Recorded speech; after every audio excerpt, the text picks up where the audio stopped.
And with the end of the dungeon arc now with a brand new, almost brand new opening. It's completely, like, nearly, I'd say 90% new visuals at this point. Alongside with the starting of the new arc and some villains along the way, and getting to meet the rest of the Clover Kingdom. I'd like to say, if anything, this episode of Black Clover had quite a bit into it, but oh boy, could you feel the drag at the halfway point. And yeah, definitely there's a lot to talk about this episode, because I definitely want to mention a lot of the characters that was introduced in there, because this is definitely the point where I felt like, oh hey, finally, things that I wanted a lot more in the series, where it's like, I want to see other parts of not just the Black Bulls and the Golden Dawn, I want to see the other captains, I want to see their lieutenants, I wanted to see everything about the world, and like, you know, understand a little bit more how their hierarchy works. And like, finally, after like 20 episodes, we finally get that. So let's jump into it. And also as well, we'll mention a little bit about the opening as well. Now, I've already done a live reaction to the opening itself, but just in case of the people that, like, you know, didn't want to see that, in case, basically, they changed so much of this opening. It was so shocking, where it's like, they, for the most part, took out every kind of little bit of still that they had, like, and like pretty much all the little bits where it's like, oof, that's just, you're just taking that part from there. And it's like, they cut out the entirety of the Mars stuff that was all from the promo, so I'm at least happy with that. There's still some stills, and there's still like rearrange stuff and add stuff. I still think there's some bits that are like, I really prefer not the captains looking just like at these stills, and it's like still not the best opening. I think even as well, like comparing this one to the first opening still by a country mile is the absolute like best one we've had so far. But considering that we're like over a month away and a bit probably from getting a new one, I hope at least that they kind of learn from this mistake and actually, you know, change this in the near future. But overall, I mean, I liked it. It showcased Asta's brand new swords. It showcased our brand new villain and a lot more of them to come. I like that, like kind of teasing things a little bit nicely there. They didn't do anything though with the ending. So overall, it was nice. And the episode itself, let's just jump right into it, because definitely I like the fact that it was like, hey guys, we've completely resolved the issue, but oh no, Asta's been asleep for a week, so what's been happening behind the scenes? We see there, like he's been on his back with the Black Bulls, and they're all having a joke around, like goofing around for the most part. And I don't know, like, if anything, I noticed it a little bit more in this episode than I had in the others, but it's finally gotten to that point now, and I know it's taken 20 episodes of this, where Asta just, like, his voice actor does not annoy me anymore. It's, like, it's taken that long, but I was actually hearing parts where it's like, he actually sounds fine. Like, he generally sounds alright when he's just not screaming, like, and like going out. So I'd like to say maybe, like, that's the thing, because they always do changes to the Blu-rays, and I don't know if they're actually going to do that with like voice acting. I know voice acting is a completely, like, normally a more expensive part and all that, depending on who you've got on as a voice actor. But like, I don't know if they might actually have the goal to like kind of like have them redo some of his lines if it's such a big problem. Obviously, it's not going to be the case with the English dub, but I'm kind of curious that for that as well, for people who know in the comment section down below to actually ask me about that, because I know Funimation obviously releases the English dub quite early.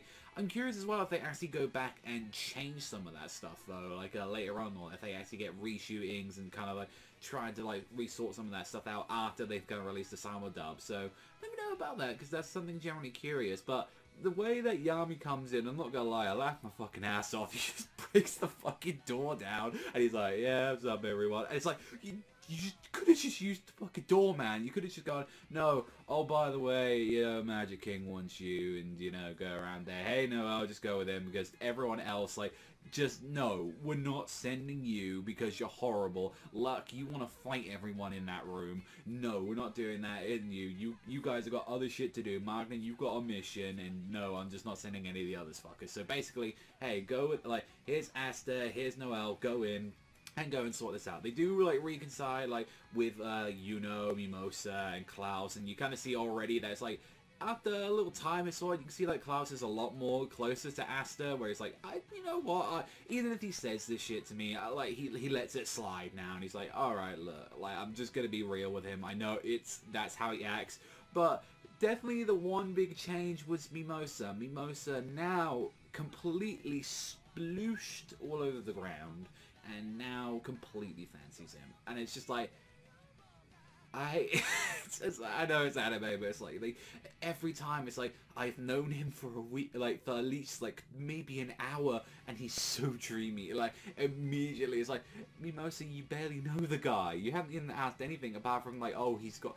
I kind of at least appreciate that they mentioned it. It's like the main thing that was going for her was the bod. She was like, I saw the muscles and everything, and just that did it for me. And I'm like, you know what, fuck it. If she's just there visually, just go right ahead, Mimosa. But clearly Noelle was getting a little bit annoyed about this as well, because, oh, she kind of likes Asta, you know, immediately seeing it from a mile away, but, you know, we get a nice little moment with them, and a kind of little funny moment from there, and we got to see Julius, which... yeah, like, definitely this, albeit, like, we've seen him a couple of times in the filler, mainly with being, like, with the one that we had with, like, when they kind of dragged on a little bit with Asta. I know that was canon, but especially as well with Yuno, we got to see a little bit more of him, but one of the first real times you get to kind of see that, he's actually a huge dork. Like, he's actually there, like, looking at magic, and he's like, oh, this is amazing, oh, you got an ancient, like, glyph thing, you got a silver, that's amazing, I love that, Yuno, that's really cool. And then he goes to get to, like, Asta's sword, and it's like, because he understands a little bit of the writing, but when he looks at Asta's one, he's like, I have no fucking clue what this is. Oh, let me hold your sword. Oh, I just absorbed the shit ton, like, a bunch of my energy just got grabbed from that sword. I might want to, like, kind of, like, he seems like he's giving, like, he's not giving away everything, but he clearly knows quite a little bit about both, obviously, with Yuno and Asta, like, so there's clearly a reason where it's like he's withholding some information, and he's like, he knows some stuff about them, so... yeah, he probably has some information about those swords that, you know, maybe shouldn't be, like, disclosed to the public, so, oh, yeah, no, like, even still and all that, that's still something that hasn't yet to be really addressed in the manga, so I hope they kind of come and bring that back at some point, because that'd be really cool if, like, it's like, hey, here's a little thing about your past and everything, and here's a little bit about what these swords really are. Like, overall, I would kind of like that, because clearly we get more information along down the road what exactly, like, some of that stuff is. But I would like as well that Julius kind of like gives them a little bit more like the down low on there. And he's like, you know what? You guys come, like, you go and see, like, as you're talking about, because Asta and Yuno ask, you know, how do we become, you know, how we become, like, you know, the top dog? How do we become like you? And he's like, merit, guys. It don't matter if you like kind or personal, or, like, all this shit. Because, like, Colossus, like, he's noble, he's awesome. And, like, Julius just lets them know, he's like, no, it's none of that shit. You need to put your money where your mouth is. You need to be going out there and pushing fucking pen and paper. You need to be going through, doing everything you can and all that to prove that you're the best. And that's clearly where Julius... I kind of like that from him, though. Julius is not... You can see he's a bit of a dork at sometimes, but generally you can see that is like, this guy is extremely powerful. He knows what's up, and he's like, guess what? I award people who are putting their foot out there, like, who are willing to, like, actually make this country a lot better, and that's how I did it. I started from the bottom, now we're here. Like, this is exactly where he's going from this, and, like, he invites us saying, like, alright then, you guys come with me, let me show you the competition that you gotta go against. And this is, he shows all the captains, like, their right-hand men, and we get to see a bunch of the captains really for the first time. I know as well, like, for like the first few episodes, we did get to see a tiny glance like into him. I know, like, with Leo, one of my favorite characters, we saw a tiny bit of him, but this is the first time we actually get to see him. And I feel that this part was obviously in the manga, but I felt like the anime really dragged out the award ceremony for this. It's like, everyone have your moment. Here you go, here's Leo. Like, it's like you get to see every single one of the family and how many awards they got and all this stuff, and it's like, then again, it was like a couple of pages in the manga, but it really felt like it went on for quite a bit, this bit, like, did, and it was like, I kind of wish they kind of sped up through some of that. Like, you could have even had them going all at the same time, but no. Here, spend a couple minutes with this character, here.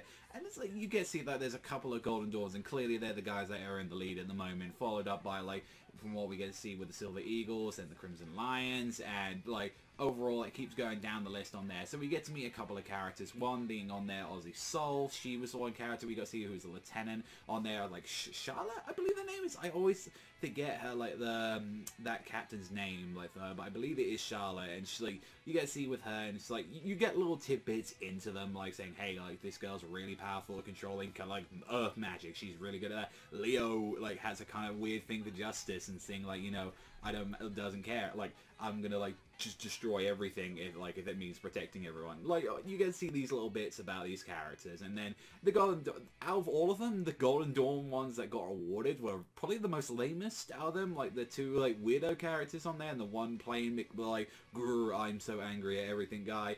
Like, and also as well hates fucking peasants, like most of them do. And then we just get, like, the Silver family, which was, like, if I remember quick, like, on there, like, Nozzle is the eldest brother on there, but, and, like, the sister and the other brother as well, which are, like, all assholes and completely helps, like, hate Noelle, and, like, just start pouring water on her, making fun of her, calling her a failure and all this shit, and, like, everyone else is the only ones that aren't being assholes are, like, Charlotte, Sol, and also as well Leo and Fagolion. Like, they're the only, like, kind of guys out there.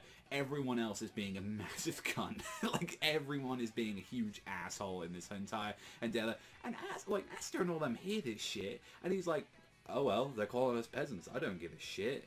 And then this starts causing, like, a situation, because then Leo starts coming out saying, you Golden Dawn guys can't really talk shit because you've got a fucking peasant among your midst. He's not saying that to, like, as being, like, mean to, like, but he's like, how are you guys talking that? And then one of your best guys are here, and he isn't of noble descent. Like what the hell are you talking about? And then the Silver start getting involved, and those two Golden Dawn, like, one of the Golden Dawn guys was alright, but the fucking gruff-looking motherfucker is, like, he's clearly an asshole. And and especially once Noelle started getting, like, actually treated like a piece of shit, like, alongside of the others, that's when Aster had enough, got up on the table, saying, I had enough of this shit.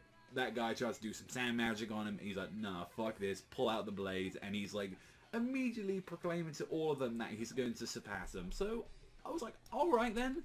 That's something. That's one way to make a shit ton of enemies immediately. So, alright then. You've got the entire like, I always forget Nozzle, Nebula, and I forget the other one because I think he's irrelevant as fuck. But, like, immediately you see with this situation is like, yeah, this is what we have to do now. Like, I kind of like, if anything, like, this is the part, like I said in the manga, where I started, like, we get a bit more fleshed out some of the characters, we get to understand how some things work around here, and not to mention I prefer this arc a lot. Like, I still think this is, like, not my favorite arc. I still think the Witch arc is probably my favorite one in, like, the entirety of, like, Black Clover so far, but this one is a very huge improvement on there to, like, the past previous arcs that we've had, and I'd like to say, like, it fleshes out, like, a lot of characters, and that's the one thing I kind of would want to look forward to the most, and especially, like, with considering what the pacing that we're going with, like, next week, we are definitely going to go straight into it, I feel, next week. If we're going to be going, like, 2 chapters a week like we've been kind of doing so at the moment,